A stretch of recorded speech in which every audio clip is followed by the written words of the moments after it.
Assalamualaikum warahmatullahi wabarakatuh. Perkenalkan, nama saya Muhammad Fauzan Nurjen dari jurusan Bahasa dan Sastra Arab YIN Syahrir Jati Cirebon.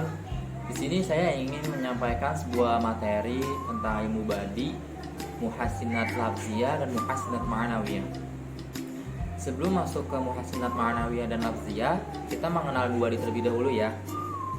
Ilmu badi adalah cabang dari ilmu balaghah, dan secara etimologis, kata badi menunjukkan sesuatu yang indah dan tidak sebanding dengannya. Kata badi ini ada bermakna isim fa'il, seperti yang tercantum dalam firman Allah Subhanahu wa taala dalam surat Al-Baqarah ayat 117 yang berbunyi, A'udzu billahi minasyaitonir rajim. Badi'us samawati wal ardh wa idza qada amra fa innama yaqulu lahu kun fayakun. Yang artinya, Allah pencipta langit dan bumi. Apabila dia hendak menetapkan sesuatu, dia hanya berkata kepadanya, jadilah, maka jadilah sesuatu itu.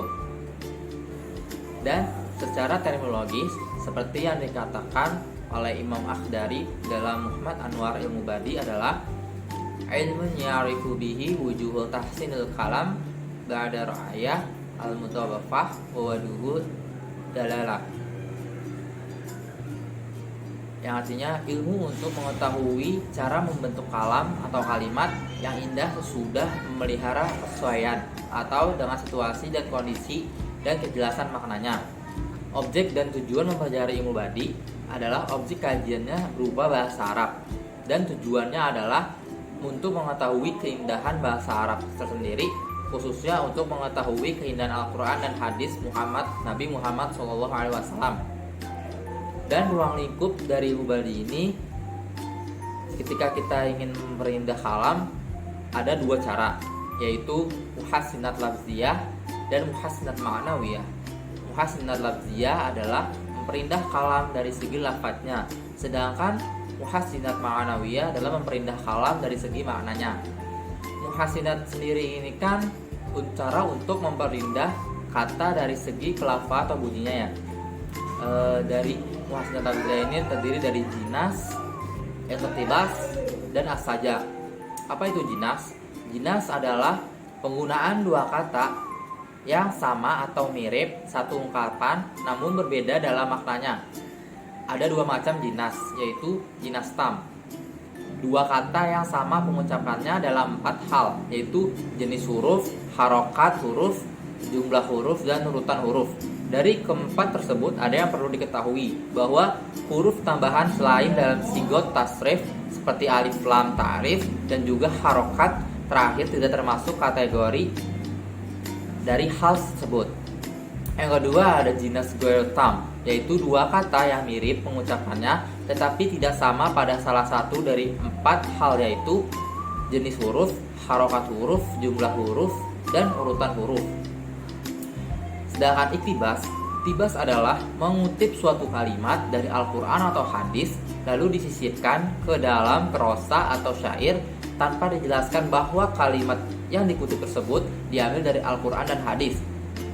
Dan saja yaitu kesamaan huruf akhir pada dua fasilah atau susunan kalimat. Yang dimaksud fasilah bisa bait, ayat, kalimat, ataupun penggunaan kalimat, penggalan kalimat.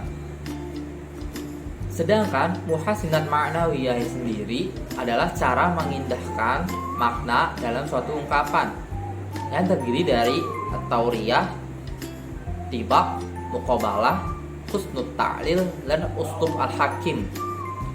Kita masuk ke tauriyah terlebih dahulu.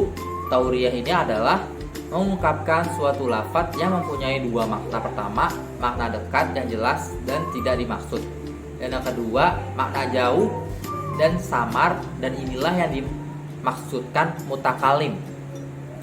Lanjut ke tibak. Tibak adalah berkumpulnya dua makna yang berlawanan dalam satu kalimat.